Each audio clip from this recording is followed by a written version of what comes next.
This might be...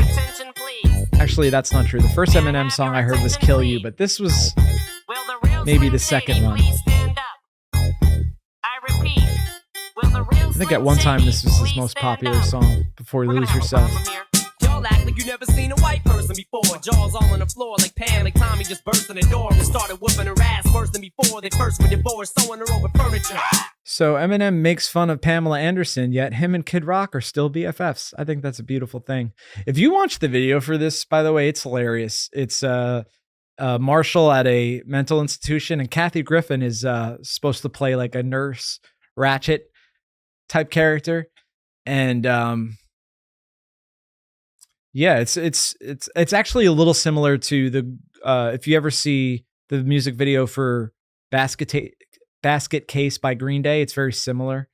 But it's a pretty funny video, and I believe all of D12 is in it too. You're kidding. He didn't just say what I think he did he? And Dr. Dre said, "Nothing, you idiots. Dr. Dre's dead. He's locked in my basement." Dude, the balls on Eminem to make fun of Dr. Dre. If I was in Eminem's shoes and Dr. Dre like signed me and saved me from a life of working at Little Caesars, I would maybe not be so quick to make multiple references to killing him and putting his dead body in my basement. But that's why I'm me and Marshall's Marshall.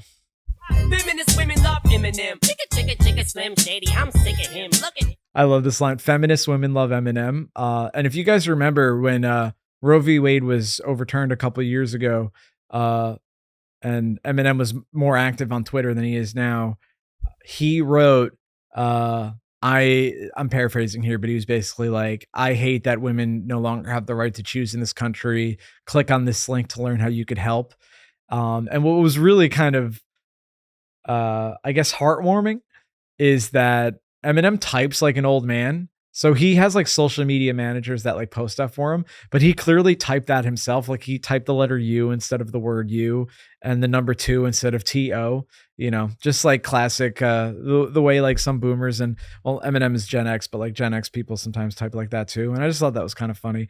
But everyone was like quote tweeting that with "Feminist women love Eminem." I thought it was a great bit. Him walking around grabbing his you know what, flipping the you know who. Yeah, but he's so cute though. Yeah, I probably got a couple of screws up in my head loose, but no worse than what's going on in your parents' bedroom. This line actually bumped me out as a kid because intellectually I always knew like, well, that's how I'm here, is that my parents bumped uglies. But I'm like, fuck, Marshall, can you not bring that up? Sometimes I want to get on TV and just let loose, but can't. But it's cool for Tom Green to hump a dead moose. My bum is on your lip. By the way, I just want to say for the record, my little kid brain thought that Tom Green got testicular cancer from humping a dead moose. Like I thought that the two were related. They're not, as far as I know. My bum is on your lips, and if I'm lucky, you might just give it a little kiss. And that's the message that we deliver to little kids, and expect them not to know what a woman's clitoris is. Of course, they're gonna know what intercourse is by the time they hit 4th grade. They got the Discovery Channel, don't? I will say that 10-year-old Bobby did learn what the clitoris was from this song, right? That's how I knew about it when I watched the South Park movie a few months later, and they referenced the clitoris in that one too.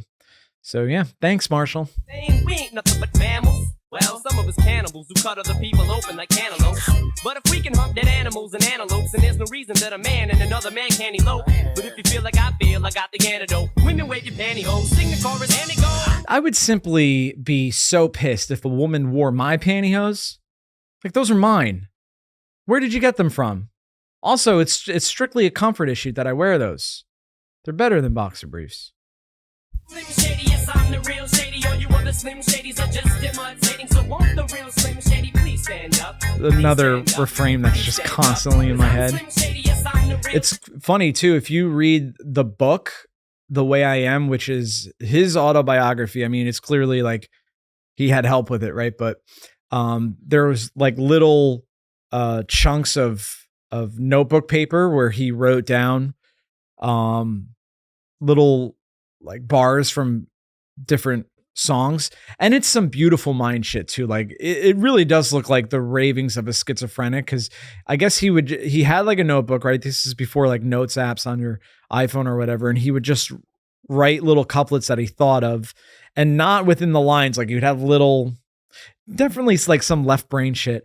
And I can't remember the original refrain, but it was like more involved there was something about an M80 or something. Um, you know what? If I'll find it and put it in the description because I did find it fascinating.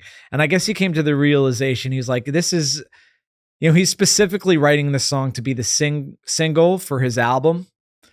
So might as well make the chorus a little more simple. And I wonder if that's probably what a lot of really great rappers have to do. They're like, I have to write a catchy hook. I can't be focused on making every syllable line. I actually have to make it something that people want to sing when they're in the club. All you other Slim Shadys are just imitating. So won't the real Slim Shady please stand up? Please stand up. Please stand up. I should mention, by the way, I did mention earlier that the song "Who Knew" was supposed to be the original single.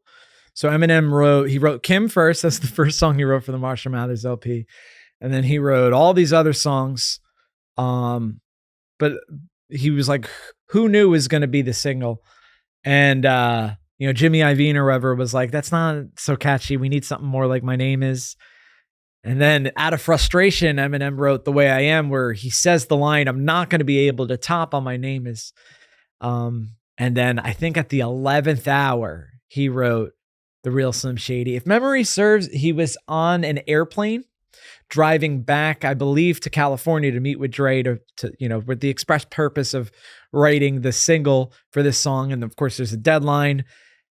And I believe the story goes that on the plane there, he calls Dr. Dre and says, I'm Slim Shady, yes, I'm the real Shady, and says, can you write a beat around that refrain? And then Dre had that beat ready for when Eminem got there. And then I think they like finished the writing and recording like days before the album was actually supposed to be released. Smith don't got a cuss in his rap to sell records. Well, I do. So fuck him and fuck you too. I simply love this line, dude. Because like in light of recent Oscar events, that's such a satisfying line. But even at the time, there was just something pompous and annoying about Will Smith. And actually, Marshall talks about this. Will Smith won, I forget if it was a Grammy or a VMA, but Will Smith won a rap award. And Eminem was at that award show where Will Smith won the award, right? And Will Smith goes, I've never killed somebody on my records. I've never, I've never cursed on my records. I don't talk about selling drugs on my records, and yet I'm still successful. And that's just like sanctimonious and annoying. It's like, hey, just because you do one type of music doesn't mean it's better than people that do other type of music, Actually, in an interview, Eminem said, I've always liked Will Smith's music, but I thought he dissed a lot of other rappers needlessly by, saying like, oh, I do it the best because I don't curse or I don't have violent imagery in my music. It's funny. In fact, in the interview where Marshall talks about this, he says, I just feel like Will Smith dissed the entire gender of rap, which obviously he's just misspeaking. But I remember Weird Al did a parody video where he's like, aren't you supposed to be like the wordsmith of a generation? And you just said the sentence, the entire gender of rap. He meant genre, of course. Give a damn about a Grammy. Half of you critics can't even stomach me, let alone stand me. But Slim, what if you win? Wouldn't it be weird? Why? You guys can just lie to get me here, so you can sit me here next to Britney Spears. You shit Christina Aguilera, better switch me chairs so I can sit. This is a hilarious line too, because we like to think that Eminem's music is timeless, and a lot of it is, but like this entire verse, he was like, I'm going after everybody. I'm going after Britney Spears. I'm going after Christina Aguilera, Fred Durst, Carson Daly. It's like, dude, you didn't have to be so mad. Give it a decade. You're going to be more famous than all of those people. I don't even think the average Zoomer knows who Carson Daly is. I mean, correct me in the comments if I'm wrong, but I don't know. That's just... And the beef he had with Christina Aguilera, I'm sorry. I'm sort of on her side because she's in an interview talking about the absurdity of the fact that Eminem married the woman that he talked about killing in 97 Bonnie and Clyde. And Marshall's like, how dare you talk about my personal life? It's like, dude, you made your personal life public by putting it on record. But, young Marshall in the early aughts was just, you couldn't tell him anything. Next to Carson Daly and Fred Durst. You hear him argue over who she gave head to first. Little bitch put me on blast on MTV. I will say that if I got put on blast on MTV, I'd be upset too. Yeah, he's cute, but I think he's married to Kim.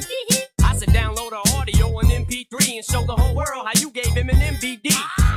I remember for years, because, Google wasn't as much of a thing back then.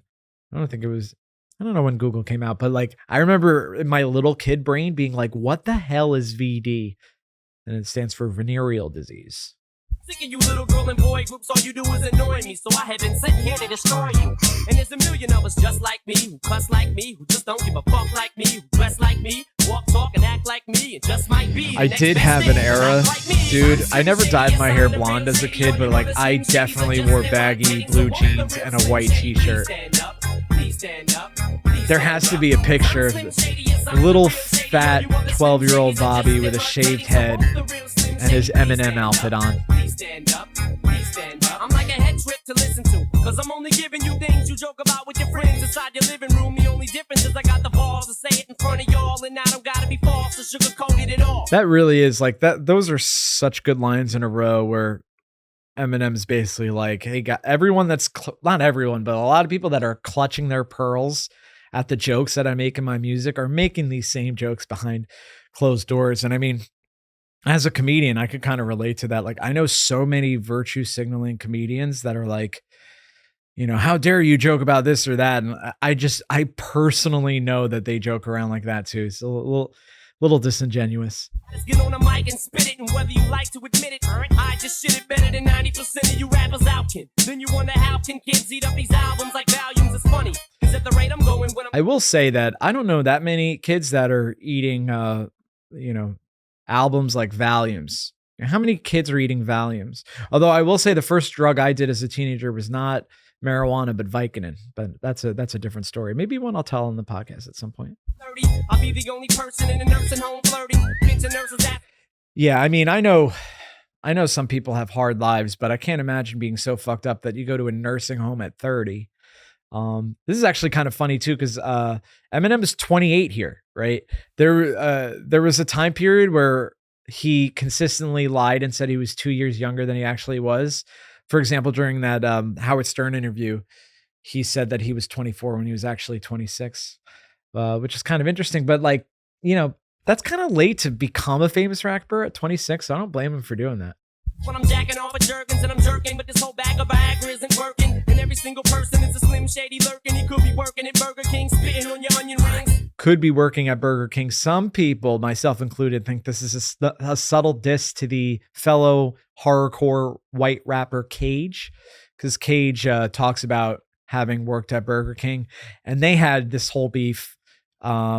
You hate to see white on white violence, but I don't think I'll get into it now. But if you guys actually, when I do the reaction video to Role Model, I'll talk about the Eminem Cage beef. Let me know if you even want me to talk about that in the comments. We're in the parking lot circling, screaming, I don't give a fuck, with his windows down and the system up. So will the real Shady please stand up and put one of those fingers on each hand up and be proud to be out of your mind and out of control. I don't know why he does the middle finger like this. More time, loud as you can. How does it go? I'm Slim Shady, yes, I'm the real Shady. All you other Slim Shadys, you guys are, I don't know.